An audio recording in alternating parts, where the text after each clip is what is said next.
Good day, everyone. Today I am going to discuss to you about the global cities together with my group mates Micah, Almarie, and Kathleen. Now we are going to talk about the global cities. If you had a chance, would you move to New York, Sydney, or Tokyo? Chances of you would like to move to these major cities, and if not, you would probably like to visit them anyway. Some of you might have already traveled to these cities as tourists or temporary residents, or maybe you have heard stories about them.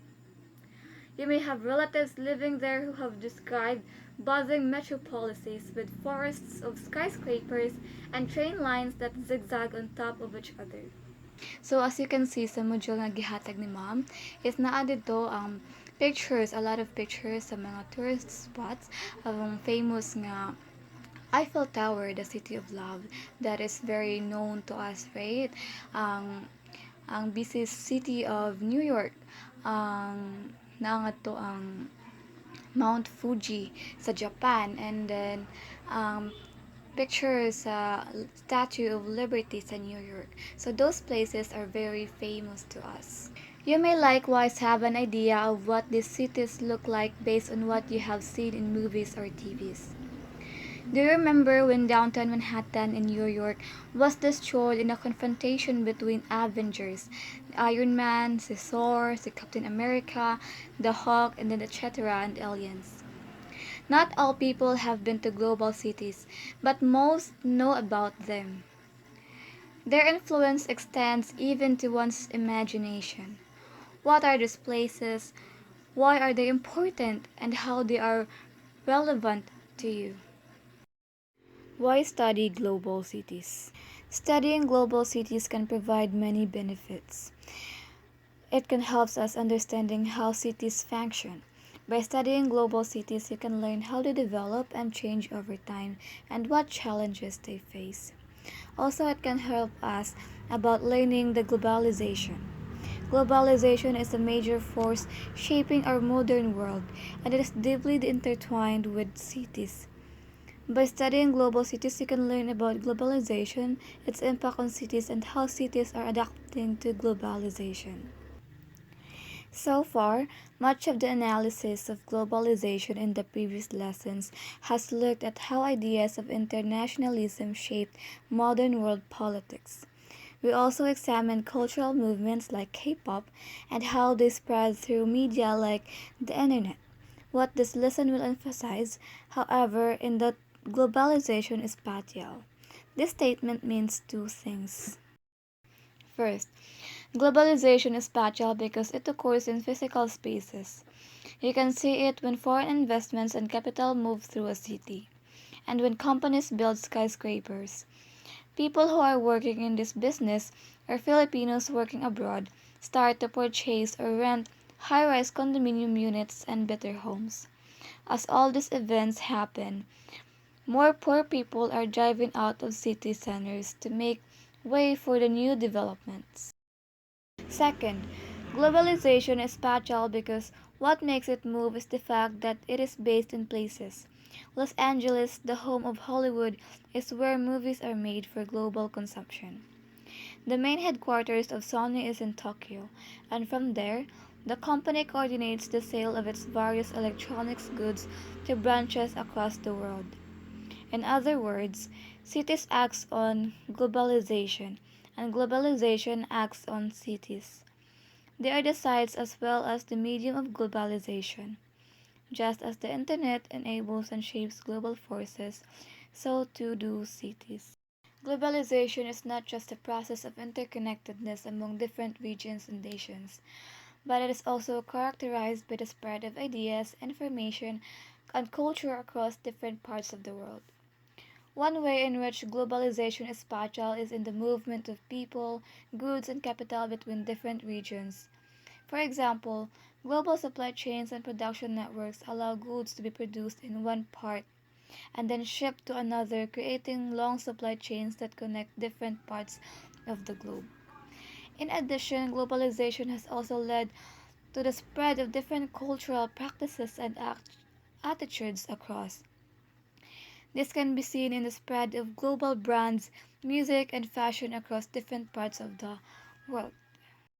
In the years to come, more and more people will experience globalization through cities. In 1950, only 30% of the world lived in urban areas. By 2014, that number increased to 54%, and by 2050, it is expected to reach 66%. This lesson studies globalization through the living environment of the rapidly increasing number of people. Defining the global city. Sociologist Saskia Sassen popularized the term global city in the 1990s. And her criteria for what constitutes a global city were primarily economic. In her work, she initially identified three global cities, which are New York, London, and Tokyo.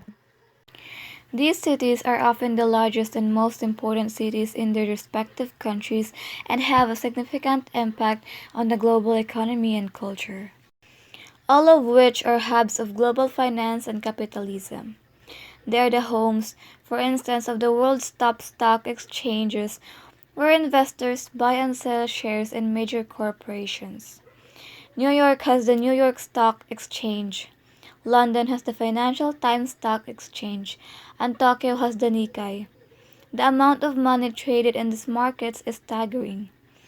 The value of shares traded in the NYSE, for example, is $19,300 billion, while that of the shares in the Philippine Stock Exchange is only $231.3 billion.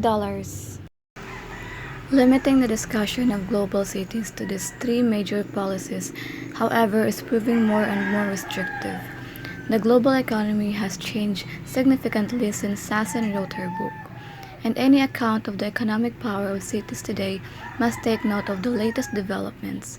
Recent commentators have expanded the criteria that Sassen used to determine what constitutes a global city. Though it is not as wealthy as New York, movie-making Mecca Los Angeles can now rival the Big Apple's cultural influence. San Francisco must now factor in as another global city because it is the home of the most powerful internet companies, Facebook, Twitter, and Google. Others considered some cities global simply because they are great places to live in. In Australia, Sydney commands the greatest proportion of capital. However, Melbourne is described as Sydney's rival global city. Melbourne and Sydney are two of the largest cities in Australia and are located in different states, Victoria and New South Wales respectively. Both cities are often described as global cities and have many similarities such as diverse population, strong economic activity, and cultural attractions. However, they also have some differences and this has to lead a competitive relationship between the two cities. Because many magazines and lists have now referred to it as the world's most livable city and place with good public transportation, a thriving cultural scene, and a relatively easy pace of life. Defining a global city can thus be difficult. One way of solving this dilemma is to go beyond the simple dichotomy of global and non-global. Instead of asking whether or not one city is a global city, is it better to ask, in what ways are cities global and to what extent are they global?